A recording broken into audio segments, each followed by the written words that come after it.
What's up, guys? Hope everyone's enjoying the quarantine, getting a lot of car work done. I'm knocking out a bunch of little things in the next 2 days before I head up to my brother's to go build the roll cage and the floors in the 38 Coupe project.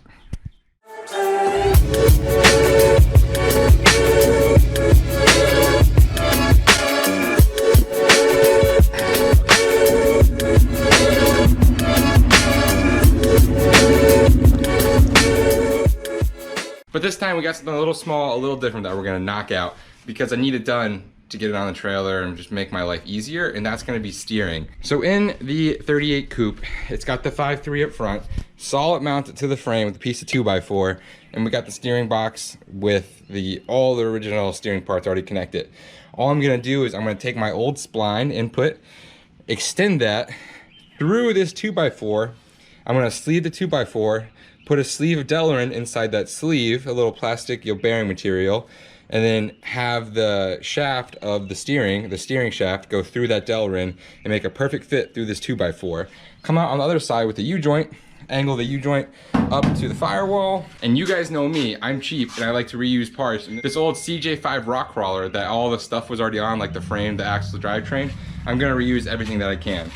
That being said, old steering shaft, I've got a piece of 12-inch Delrin right here, which is the plastic bearing material. It rotates. I'll drill through it. I've got a piece of sleeve for the 2x4. This came from my radius arm kit. Actually, it was the uppers and the radius arm kit. It's DOM with 1.25 inch diameter opening. Then I have this quarter wall DOM that I'm gonna use to sleeve the shafts together. I have no other piece of piping that has 1 inch inside diameter besides this quarter wall DOM, so that's what we're gonna use to sleeve it. I'm gonna get to breaking down this steering shaft for the parts that I need, see what I need to extend, see what I need to sleeve, and I'll be back.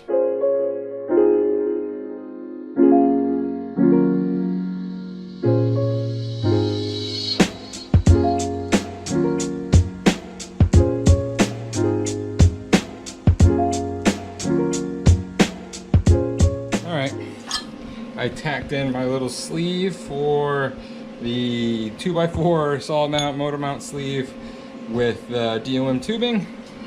Drilled it at an angle, just coming up from the steering shaft. I got it mostly right. But to get it absolutely perfectly right, I'm going to slip the end of it in that I'm going to use, the U-joint on this side, give it a little play on both sides. Take my middle piece of stock. I already have the spline, the cutoff of the spline already on the input of, the input of the steering. Take this little stock piece, shimmy her in, and I'm gonna put my hand down, but that's how I'm gonna tack it on each side till it matches perfectly. So I'm gonna get to doing that. There's not a really good way to record or a good way to do this with one hand or set the camera up anywhere, so you get what you get. I'll be back when it's done and everything's tacked in, and then we'll start pressing everything in, doing some final welds on this section of the steering. All right, got it completely sleeved, welded the outside, bored out, so it's the perfect diameter. A little sloppy, but you won't see any of that stuff when it gets painted, so it's what it is. I'm gonna build the shaft up into the U-joint. I'll be back when everything's in place with the Delrin and the whole 9 yards. Delrin is in.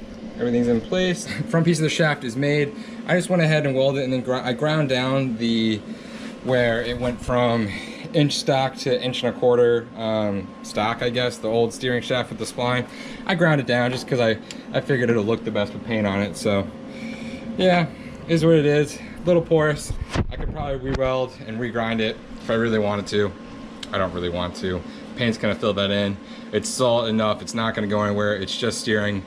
It's just steering from the column down, so it's not like there's a lot of force going on to it. It's never gonna snap or break that weld, so good enough for me. All right, told you guys I'd be back to finish up the steering video. Now that I got the seats in and the tube doors in, no better time to finish it up because I know exactly where I want it. So I'm gonna get to figuring out what's next with the steering, since it's been about a month since I looked at it, probably. So I'm starting to develop this problem of doing things without recording, and I'm sorry. But let's go through the steering. So I got it mostly figured out, minus one little kink you'll see at the end. Let's go through what we got. So car's looking good, truck's looking good. We got quarter wall DOM because that's the sleeve. That's the only thing that I had 1 inch diameter opening for. Got the shaft going through it. Everything looks fine. I welded it to the firewall instead of bolting it to the firewall because it's just DOM, I don't care. I put one brace. This is 175. This is roll cage tubing, but 175. That's leftover scrap. All I did was weld that into the top, as you can tell. Welded into the bottom, as you can tell. It is solid as can be. That column is not going anywhere. It's not a tilt column. It fits me perfectly. That's what I measured it for.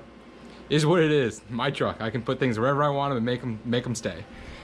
We got that going into a U-joint right out the end of the firewall. Second U-joint right here, and here's where we get to the problem. This second U-joint binds just a little bit. You can see it binding right there. Barely binds, but it only binds because this front shaft is too long. And I might have been cranking it a little too hard. And remember that joint that I welded together and I just smoothed it out with the grinder? So I'm gonna snap or break that weld. I probably should have smoothed it out. I probably should have left the full welds because I did a clean snap. And that clean snap wasn't from the weld, it was from the shear force of it pulling away. So if you see when you turn, you see how it comes slightly away and close to it, away and close to it? That's from the U-joint manipulating. So what I should have done was sleeve that piece, but I did not because I was lazy and I didn't think there'd be enough force on it. I'll be back when that's nice and sleeved and everything turns. All right, I'm not giving up. Here's the plan. I took apart the steering from this joint onward all the way to the box. I have leftover double D. I'm going to take that leftover double D, replace that middle shaft, weld on the coupler and the spline to that one, and yeah, sleeve it this time and then put it back. I feel like Sid from Toy Story, just taking apart all these double G's and U-joints and chopping and cutting and combining. But you know what? I'll be back when I have a perfect shaft made out of perfect parts. Definitely not used 40-year-old pieces of steel and double D's and U-joints. I'll be back when it's absolutely perfect. Don't you worry. Don't you worry. Okay, the steering's done. I'm really happy with it. Let's go through a little demonstration real quick. So, wheel. We've got a shaft. Don't mind some of those welds. I know. Everything's in place though. This is gonna this spring and this coupler is gonna be cut off so you can just see the shaft and the column. Wheel. We got it going all the way. We reuse the 1979 Jeep rock collar double D's and U-joints. That's all we did. That's what I converted this to. I used the old double D. The old one broke that I welded because I'm an idiot. So reuse the old double D. It actually works much better. I allowed it to be longer. I allowed this shaft to be longer and I fixed the angles on these U-joints. Now there's no binding whatsoever. I took the spline off the old end of the steering shaft. I welded that to the inside of this quarter wall DOM and then on the outside as well. And then I shoved my 1-inch double D into the 1-inch inside diameter quarter wall DOM, welded the outside of that a lot. In case you can't tell, that is fully welded on max penetration. So, but yeah, as you can tell, steering works all the way.